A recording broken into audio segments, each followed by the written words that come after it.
Mbote na balandinyo, c'est la grande découverte TV. Bandeko na ngai, je vous aime, ba bisous et si kanyon se zwami bino, ba bon week-end na bino nyonso vraiment. Voilà, lelo tu ko sala analyse sur Diddy Stone na papa na ye azali bongo Koffi Olomide na ba tiktokers toyoki kuna plainte ekei ezongi bandeko na nga makambo ekomi soma makambo ekomi grave. Bandeko nini ekoleka entre ba tiktokers na Koffi Olomide baweleli nini esali ke tiktokers aya koloba ba biloko oyo aya koaffirme biloko oyo alobi wana bandeko na ngai. Déjà Koffi Olomide toyebi aza papa biologique ya Diddy Stone, papa propre ya Diddy Stone oyo abota ye na mama na biso Alia otolobaka Ali Eliane. Diddy Stone aza mwana oyo papa alingaka mingi, mama pe alingaka mingi. Et biso nyonso toyebi vi ke papa na ye aza star bandeko na nga. Papa na ye aza star oyo biso nyonso bato balobelaka. Ok, partout presque balobelaka Koffi Olomide.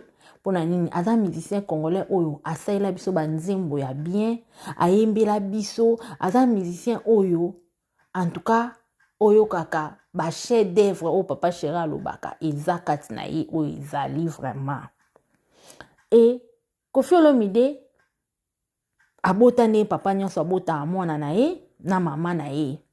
Et mwana wana alinga mwana na ye pe azala star. Preuve ane tomona même Koffi Olomide aloba alingaka Diddy Stone azala lokola Naomi Campbell. En tout cas Koffi Olomide série wana tant bazalaka na ba problème te na mwana na ye Diddy Stone abanda ye toujours koloba ngoki nga nalingaka mwana nga Diddy Stone azala lokola Naomi Campbell azala star aleka même nga papa na nga papa na ye nanani nanana. En tout cas biso nyonso tomona ba émission eza na internet et Dieu merci na internet eloko échappara te soki osali etikalaka. Tomona ba photo ya Koffi Olomide na Diddy Stone eke ezongi mwana star aza star. Deka to bando mona pe fali na kombone na la fille yo Keina ba photo ezaki okende po ani baza bana na bango ya basi et puis baza bana moko kitoko. D'ailleurs atapa za mwana moko elongi mabe papa kolinga ye kaka. Et balinga kolakisa batu koma ko aimer bana na yo tango boti mwana na yo. En tout cas nga vraiment na ndo sepela komona Diddy Stone Koffi Olomide na mwana na ye. Déjà na biso communauté na biso eza na ba pape belé bla na mosaka ye wana akolela sur mosaka akolela ki papa zala irresponsable. Et côté ya Diddy Stone papa zaki responsable na nyonso. Papa zaki responsable, papa s'occupaka na ye, papa futelaki ba classe, papa salaka nyonso na oya ye Diddy Stone. Et ye pe Diddy Stone alingaki papa, alingaka papa na ye mingi parce que même si bazana ba problème si lelo Diddy Stone azala toujours na amour ya papa na ye. Preuve ane soki na ba compte na ye okuta nzembo ya papa na ye achaka po anini alakisa ke en tout cas amankaka papa na ye. Elo nini kabola Diddy Stone na papa na ye ezaka parce que papa na ye azwaka mwasi mosusu oyo azala soi-disant mwana musala na bango. Donc eloko kabola Diddy Stone na tata na ye eza juste wana soki ezalaka yango te bandeko na nga Diddy Stone mbele ti lelo tomona ke kaka aza coincé na tata na ye. Eza na batate belé basima bana na bango te. Combien de tata o bawanga na bana na bango na communauté na biso? Combien? Eza na bana belé ayebi ke opena tata na nga mi tata wanga na ye. Mais eza ndenge mote na Diddy Stone. Soki bino ba papa na bino balinga bino te botika muninga papa na bango alinga ke makasi. E likolo nango bandeko na nga. Yo ndeko na biso ya TikTok azoya koloba vraiment azoya ko affirmer likambo. Toyebi na biso te soki aza na ba preuve ou pas wana vraiment toyebi te. Peut-être pe aza nango tozela non parce que makambo ekomi ti na justice balobi ke ndeko na biso ya TikTokers alobi Diddy Stone abimaka na tata na ye. Baza na relation amoureuse na tata na ye. Selon ndeko na biso oya TikTok bandeko na nga eza mamoko somo pe donc nayebi kutu te kwa. Ti okia kobimiselo kwa bongo na internet oyo bandeko ebele batalaka eza diffamation bandeko na nga eza infraction moya osakana te. Donc ndeko na biso ya mwasi ya tiktokeuse peut-être ayebi place à telemi. Ah oui, nasir ndeko na biso ayebi pena place à telemeli ke ngane na oloba boye na yebi naza na ba preuve na nga na kolakisa eke ezongi. Peut-être po ti oyo akobimisa makambo ya minene boye oyo bozomona wana eza facile te. Et toyoki likolo nango Koffi Olomide a porté plainte na Paris atindi ba avocat na ye prevani tomona avocat moko oleka wana so boki même na page ya Koffi Olomide bomona a posté avocat na ye wana ndenge azoloba ndenge bafundi Géraldine boye en tout cas soka za na ba preuve na ye problème eza te. Mais soka za na ba preuve te ba okanga ndeko na biso ya mwasi fo asala prison pona likambo oyo alobi yango bandeko na nga tant to ya oloba makambo faut tosala très attention.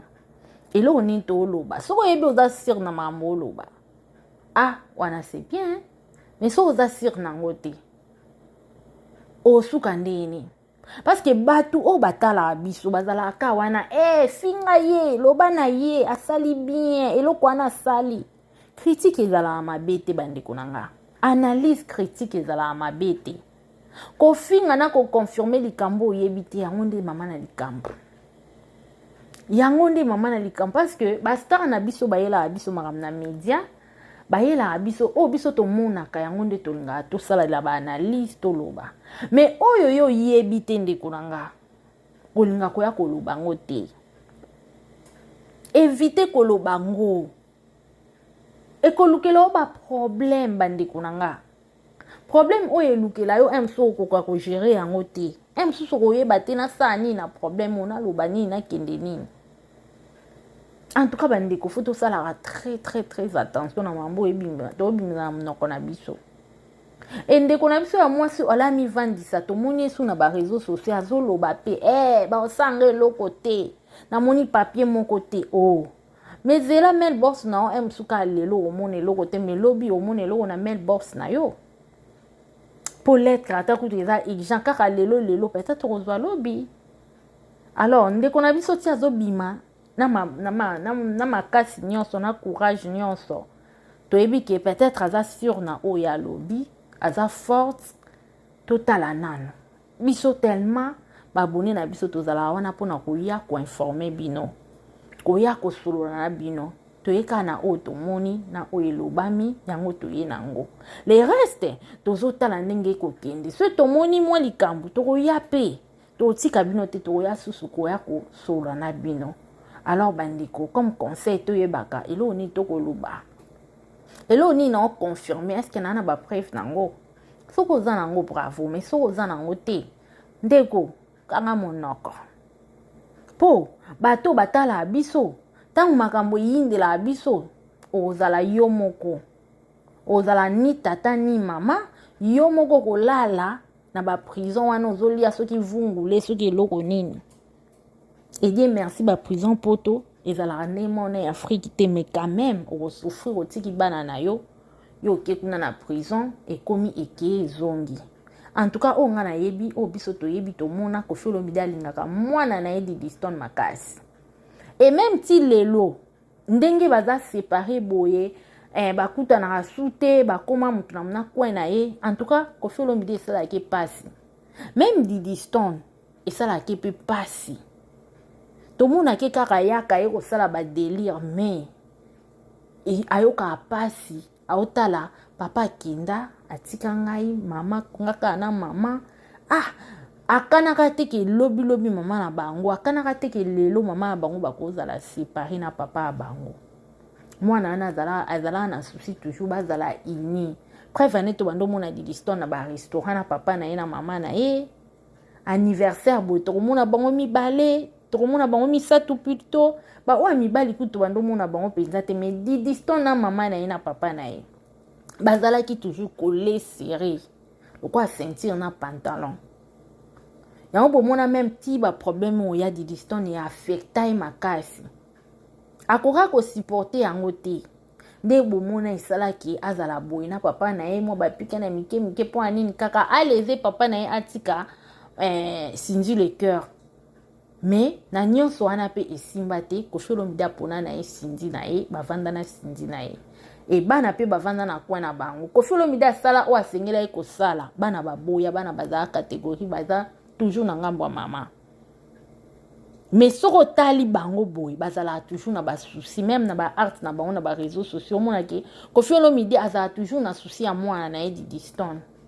Preuve année tant ba makambo bandai ko yinda awa Koffi alobaki nini alobi bandeko pardon po finga Diddy Stone te aza toujours mwana na ngai na lingara mwana nga makasi bo finga ete eza ba problème ekeleka to mona ngo biso na internet. Mais so azaki papa mo mabe alinga mwana etanga tika ba finga ye ni bando finga Diddy Stone mwana mabe et tout. Mais vu kaza na bolingo ya mwana na ye apekisa bato basala nini bafinga Diddy Stone te pour dire que papa oyo azala responsable ya mwana alakisa mwana ye bolingo ya papa.